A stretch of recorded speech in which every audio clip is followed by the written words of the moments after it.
देखिए पिछले लेक्चर में हम न्यूमेरिकल वैल्यू पढ़ रहे थे। पहले उसमें बताया था मैंने आपको सिम्पसन का क्या नियम है। सिम्पसन का 1/3 रूल बताया था मैंने। और आज समलंबी नियम पढ़िए।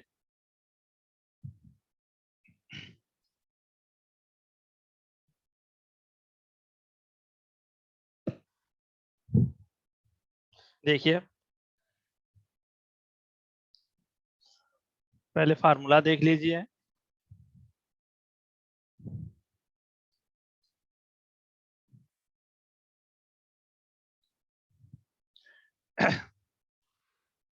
इस सिम्पसन का दूसरा नियम पहले देख लीजिए। Simpson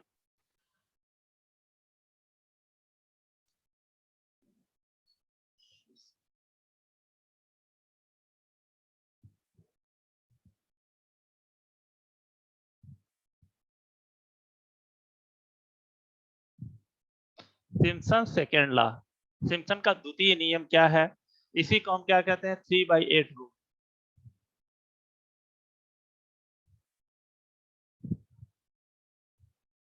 three by eight rule भी कहते हैं।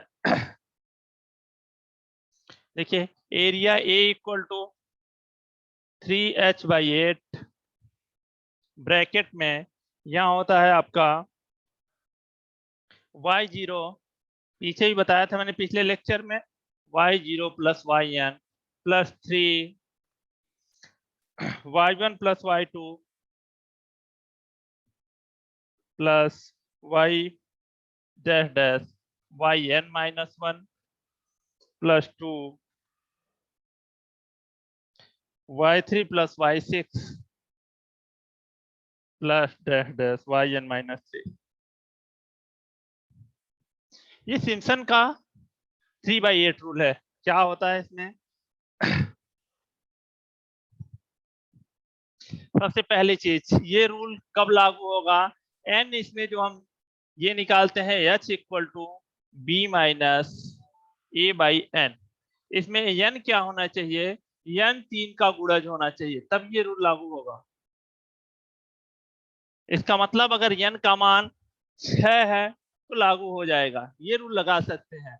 n का मान अगर 7 है तो नहीं लगेगा। 3 का ही गुणज यानी n का मान क्या होना चाहिए? 3, 6, 9, 12, 15। अगर यही n के मान है तो ये रूल लागू होगा, अन्यथा क्या होगा? ये रूल लागू नहीं होगा। तब हम किसी दूसरे रूल से क्वेश्चन को सॉल्व करेंगे।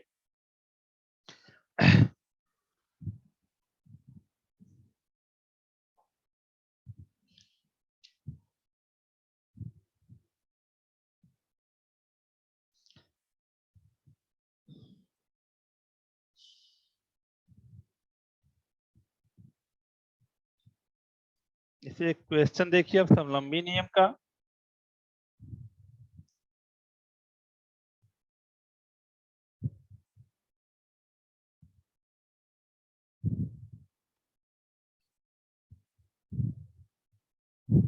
आइए पहले 3/8 का एक क्वेश्चन देख लीजिए। फिर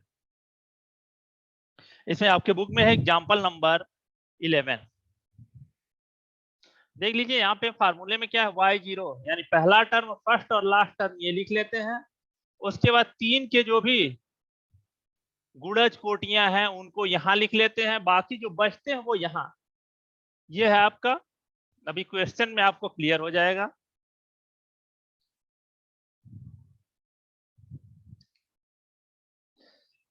देखिए एग्जाम्पल नंबर 11।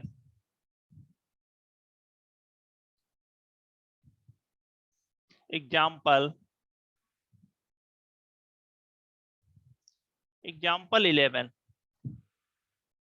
क्या कह रहा है? एक इंटीग्रेशन दिया हुआ है 0 to 1 1/1 plus X square dx।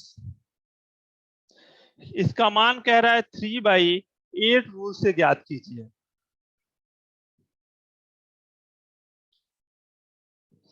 Sari से कुछ चीजें हम नोट करेंगे इसमें।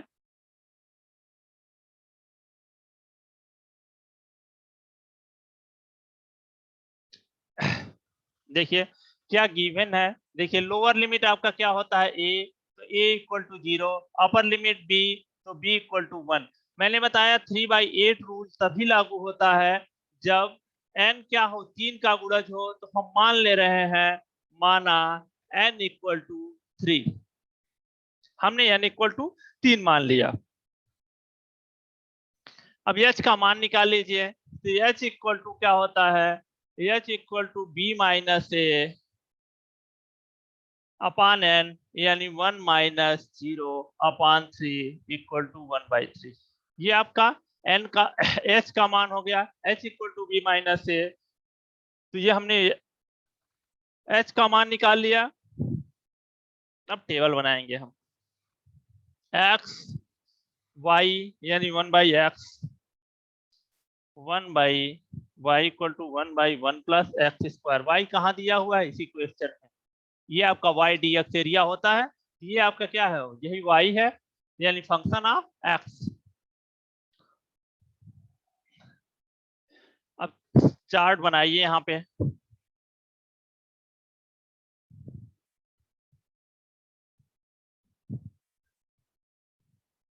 चलिए एक एक निकालेंगे हम तो बनाएंगे। पहला शुरुआत कहाँ से करते हैं, शुरुआत करते हैं x बराबर a से, a का मतलब कहाँ, 0 से।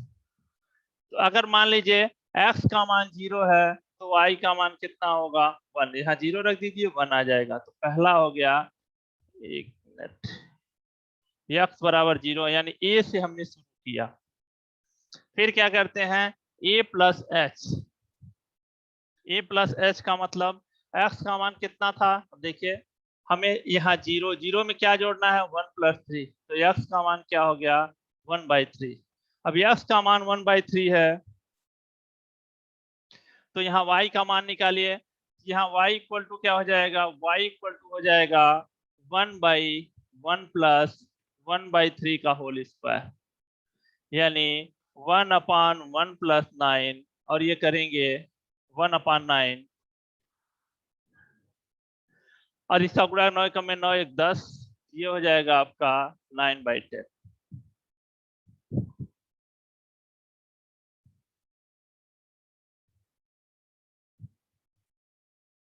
ये हो गया। अब फिर क्या करते हैं, a प्लस 2h,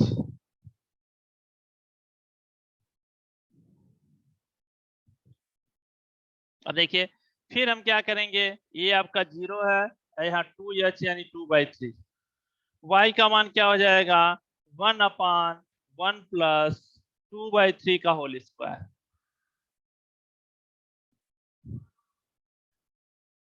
ये हो जाएगा आपका 1/1 प्लस 4/9, ये हो जाएगा आपका, उल्टा करेंगे देखिए 13 यानी 9/30।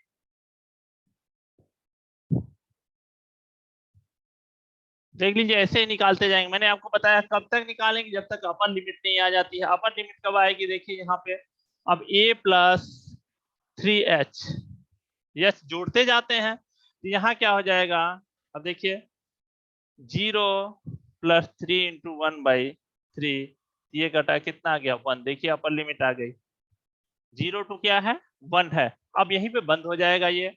अब 1, जब यस का मान हम 1 रखेंगे यहाँ, तो y इक्वल टू क्या आ जाएगा, y इक्वल टू आएगा 1/2। तो देखिए हमने जो भी मान था वो डिटर्मिन कैसे, इस सारणी की सहायता से हम ज्ञात करते हैं। यहाँ पे x का मान रखते हैं, और वो x का मान यहाँ से कहाँ से आता है, देखिए ये पहला मान लोअर लिमिट से शुरू करते हैं, या जोड़ते जाते हैं, वो सारे x के मान है, वही x का मान यहाँ रख के हम y का मान ज्ञात कर लेते हैं।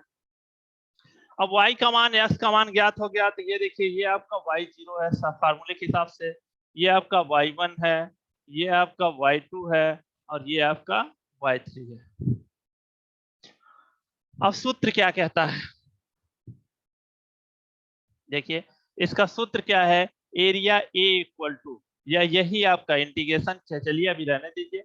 इसी एरिया को 3/8 रूल है, तो 3/8h, पहले y0 और प्लस yn, यानी पहला और लास्ट वाला टर्म हो गया ये।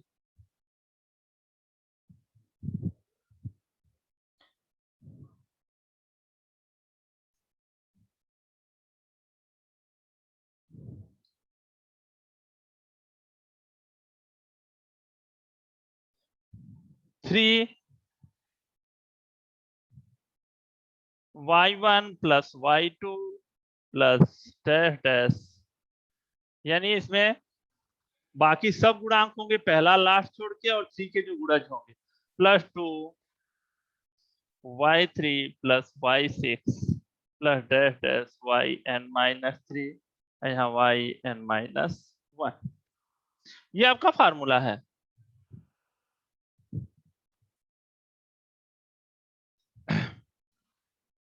अब यहाँ पे रखिए 3/8, h का मान क्या है हमने निकाला हुआ है, h का मान कितना 1/3। y0 आपका ये है और yn क्या है सबसे लास्ट वाला टर्म, ये दोनों को लिख लीजिए, यानी 1 प्लस 1/2 प्लस 3। अब देखिए उससे पहले हम इसको लिखेंगे प्लस 2। अब देखिए यहाँ 3 का गुणज पहला और लास्ट ले लिया, ये 3 का गुणज है, लेकिन फर्स्ट और लास्ट में आ गया। यहाँ 3 का गुणज कुछ नहीं है, एक भी नहीं आए हैं, तो ये 0 हो जाएगा।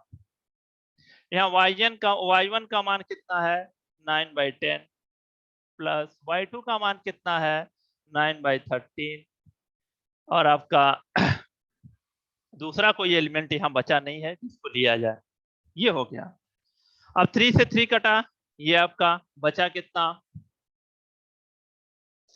बचा आपका इक्वल टू 1/8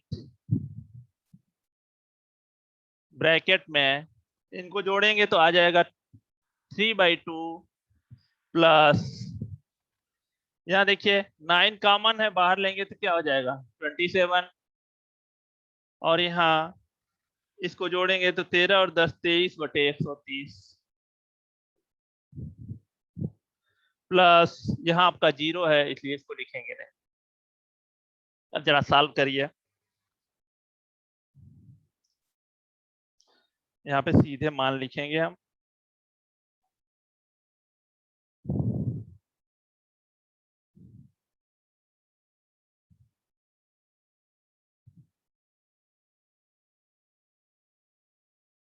बुक में थोड़ा सा गलत दिया हुआ है, उसको सही कर लीजिएगा।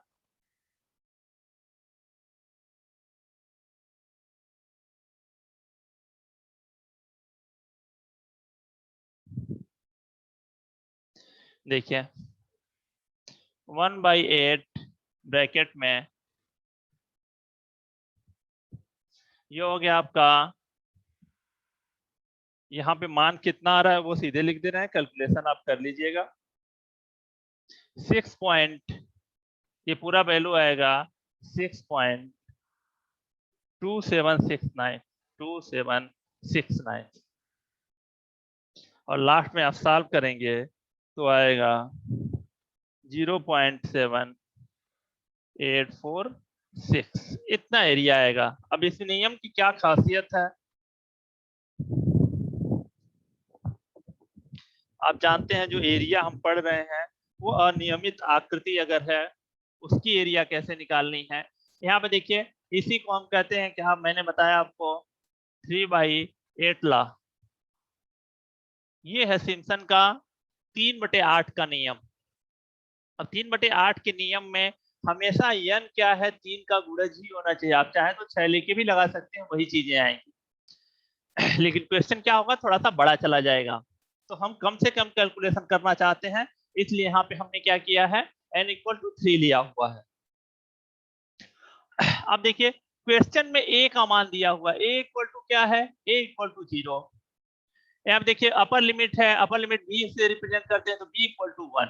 अब देखिए हमने n अपनी तरफ से मान लिया, क्योंकि 3 का गुणज होना चाहिए इसलिए हमने n का मान कितना मान लिया 3 मान लिया। अब h = क्या होता है, h = होता है b - a/n, तो अपर लिमिट 1 और लोअर लिमिट 0, तो 1 - 0/3 = 3। यहाँ पे देखिए हम तीनों ये साड़ी बनाते हैं, उसी साड़ी की सहायता से सबसे पहले हम x और y लिख लेते हैं। यहाँ y का क्या मान है 1/1 + x², यस का मान हमें क्या रखना है, यहाँ से शुरू करते हैं, लोअर लिमिट से शुरू करते हैं।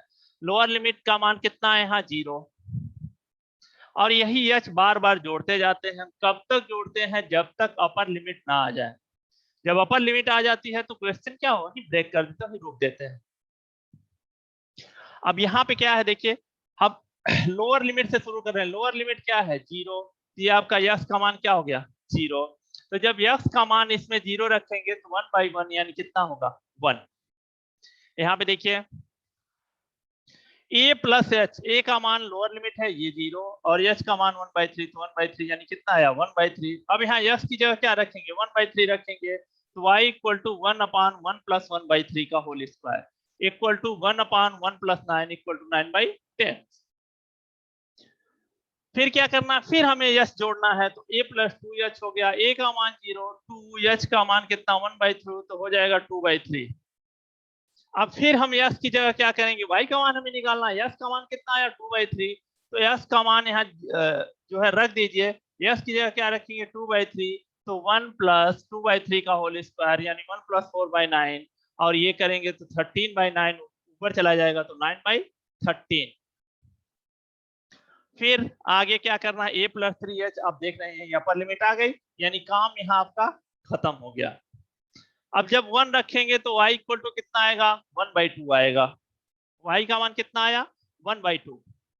अब ये सारे मान हमें क्या करना है? अब इन्हीं को हम कोटिया कहते हैं। y को क्या कहते हैं? कोट, और इसको क्या कहते हैं? भुज। अब y का क्या क्या मान निकाला हमने? y इक्वल टू 0 से शुरू करते हैं। ये पहला मान y0, दूसरा y1, तीसरा y2, और चौथा y3। ये हो गया। अब हमें लिखना कैसे होता है? देखिए सबसे पहले 3/8h, ये फार्मूला है आपका फर्स्ट एंड लास्ट। ये हो गया फर्स्ट एंड लास्ट। देखिए y0 और y3 आ गया। तो देखिए फर्स्ट और लास्ट लिख लिया हमने। y का मान 1 और 1/2 ये हो गए, प्लस 3। अब देखिए यहाँ पे पहले हम इसकी बात कर लेते हैं। जो 3 का गुणज है, इसमें 3 का एक भी गुणज नहीं, एक था तो पहले में आ गया है, कोई गुणज नहीं बच रहा है तो ये 0 हो जाएगा। और उसके बाद जो 3 का गुणज है उसको लिखने के बाद जो कुछ भी बच जाता है वो सब इसमें आ जाएगा। तो क्या बचे? ये दोनों बचे, तो 9/10 प्लस 9/13। अब ये सब क्या है? न्यूमेरिकल वैल्यू है, उनको सिर्फ कैलकुलेट कर लीजिए तो आंसर क्या आएगा? 0.8746।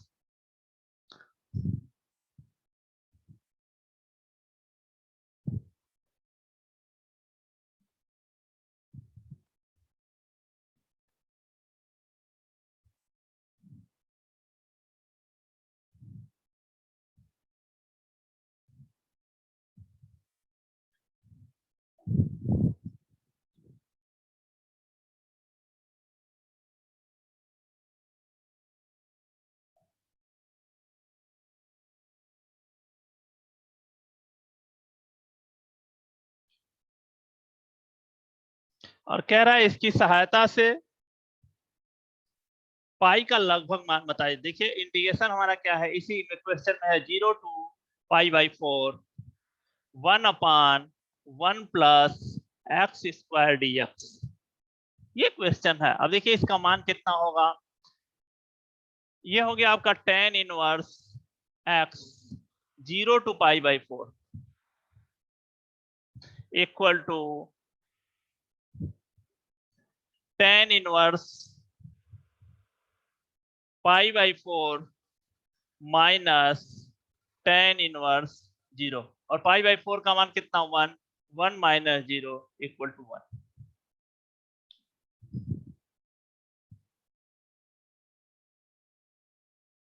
एक मिनट, tan इनवर्स π/4 नहीं 1 है।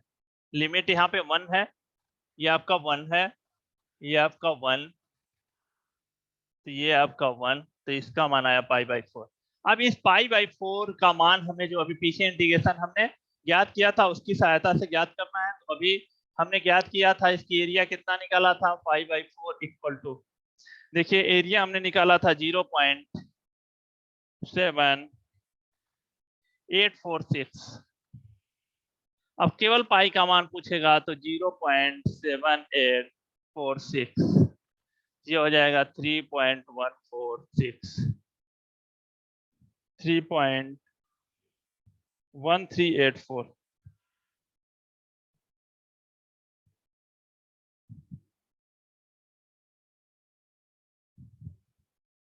तो अगर आप देखेंगे इसकी सहायता से कह रहा है पाई का मान ज्ञात करिए, तो हमने एक बार एरिया निकाल लिया है और यहाँ हमने इंटीग्रेशन वाला जो मेथड है उससे हमने निकाला तो क्या आया? π/4 आया। अब π/4 उसी एरिया की इक्वल है, दोनों एक ही चीज है। तो यहाँ से पाई का मान निकाल लेते हैं।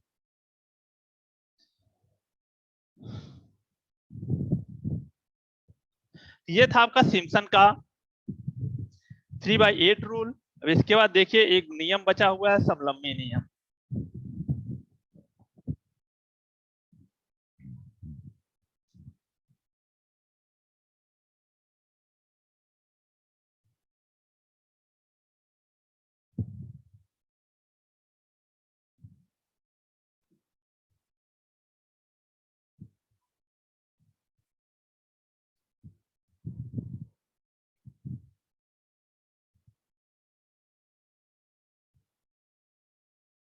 सिम्पसन का ही समलंबी नियम।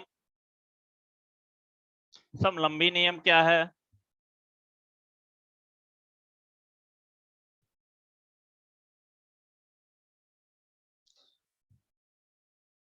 Drop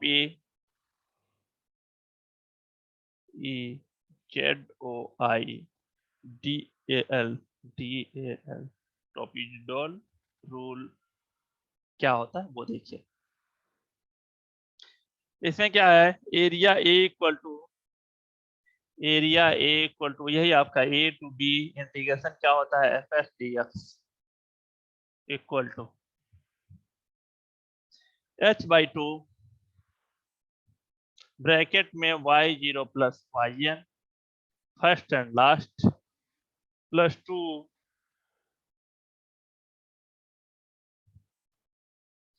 Y1 plus Y2 plus dash dash YN minus 1। बस दो ही होता है इसमें। हमें क्या करना, पहले और लास्ट को लिख लेना, बाकी यहाँ जितने भी होंगे सबके योग में दो का गुणा कर लेना होगा। अब ये आपका समलंबी नियम है।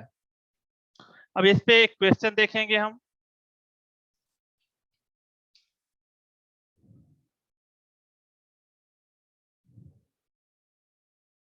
आइए एग्जांपल 9 देखते हैं हम।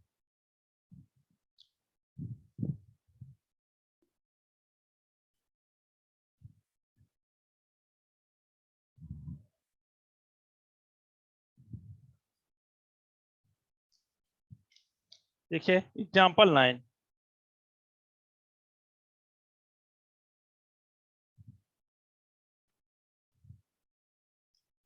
क्या है दिया हुआ है, integration 1 to 5 dx by 1 plus X, ये दिया हुआ है। अब यहाँ क्या क्या दिया हुआ है, यहाँ a इक्वल टू दिया हुआ है 1, b इक्वल टू दिया हुआ है 5 और y इक्वल टू दिया हुआ है 1/1 प्लस एक्स, ये इतना दिया हुआ है। हमें n हमें अपनी तरफ से मानना है 5 1 6 3 चाहे तो मान के लगा सकते हैं। क्या माना हुआ है n इक्वल टू 4। तो हाँ 4 लेंगे n का मान। देखिए यहाँ से कैसे हम डिसाइड करेंगे, h equal to b minus A upon n। तो घटाइए यहाँ पे 5 माइनस 1, तो अब देखिए यहाँ क्या आने वाला है 4। तो आसान रहेगा हमारे लिए काम करना, 4/4 इक्वल टू 1 कैलकुलेशन, ताकि आसानी से हो जाए। अब यहाँ पे हम साड़ी बनाएंगे एक। सबसे पहले ऊपर क्या होता है, जहाँ हम a का मान रखते हैं, यहाँ यहाँ यक्स का मान क्या आया ये का मान रखने के बाद, और यहाँ y का मान क्या आया, और इसमें कोटियों का नंबर देंगे हम, क्या होगा। पहला यक्स बराबर कहाँ से शुरू करते हैं, a से। a का मान कितना है 1, y इक्वल टू यहाँ लिख दिया जाए क्या है, y equal to 1/1 plus X, ये है। देखिए x का मान कहाँ शुरू करेंगे, लोअर लिमिट 1। तो यहाँ a पहला a होता है, तो a का मान हमने क्या है, a की जगह क्या रखा 1 रखा। अब x इक्वल टू क्या आया 1 आया, यहाँ x की जगह 1 रखिए तो y इक्वल टू आ जाएगा आपका, यहाँ y लिखा है हमने 1/। उसके बाद फिर क्या है a plus H, a plus H का मतलब कितना 1 प्लस 1 बराबर 2। x का मान कितना आया 2, यहाँ 2 रखिए तो 1/3। फिर a प्लस कितना 2h, तो देखिए a का मान कितना है 1 और h का मान कितना, a का मान कितना है 1 और h का मान कितना है वो भी 1। तो देखिए 1 प्लस 2 कितना हो जाएगा 3, सीधे लिख रहे हैं हम 1 प्लस 2 इंटू 1 बराबर 3। और यहाँ रखें 3 1 4, तो कितना हो जाएगा 1/4। अभी क्या है a प्लस 3h ए का मान 1 और 3, एच का मान भी 1 इक्वल टू 4। देखिए अपर लिमिट आ गई, अभी नहीं आया। ये हो गया 4 रखेंगे तो 4 1 5, 1 बाई कितना 5। यहाँ a प्लस 4h। अब देखिए a प्लस 4h यानी 1 प्लस 4 इंटू 1 यानी कितना आ गया 5। देखिए x बराबर 1 से शुरू हुए थे, x बराबर 5 तक आ गया। तो जब 5 रखेंगे तो ये हो जाएगा 1/6। अब काफी आसान है, ये आपका y0 होता है, ये y1 होता है, ये y2 होता है, ये y3 होगा और ये y4 होगा। अब फार्मूला क्या कहता है देखिए।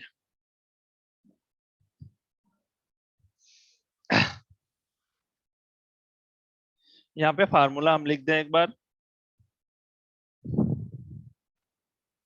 देखिए a इक्वल टू, या इसी को हम क्या कहते हैं, integration 1 to 5 1/1 plus X dx equal to क्या a, यही एरिया बताता है ये 1/3 h/2 ब्रैकेट में y0 plus yn plus 2 bracket में y1 plus y2 plus dash dash yn minus 1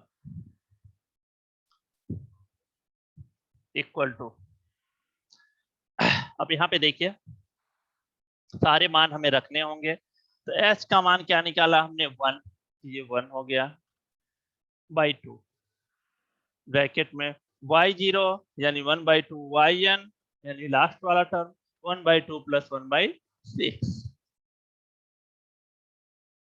plus 2। अब बाकी जितने टर्म बने बचे हुए सबको जोड़ लीजिए, यानी 1/3 1/4 1/5 ये सब जोड़ लीजिए। 1/3 धन 1/4 धन 1/5 1/2 एलसीएम कितना होगा 6 2 4 और 1 5 तो 5/6 हो जाएगा ये।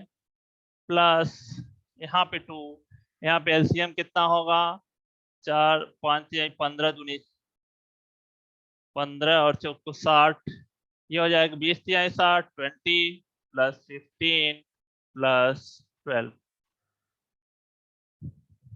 Equal to 1/2 5/6 plus 2।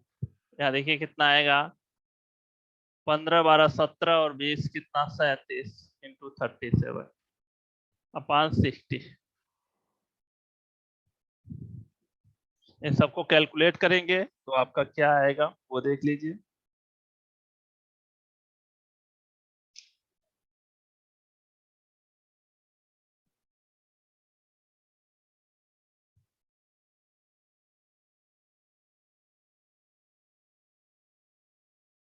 One point 116 ये आपका आंसर आएगा। इसको कैलकुलेट करिएगा।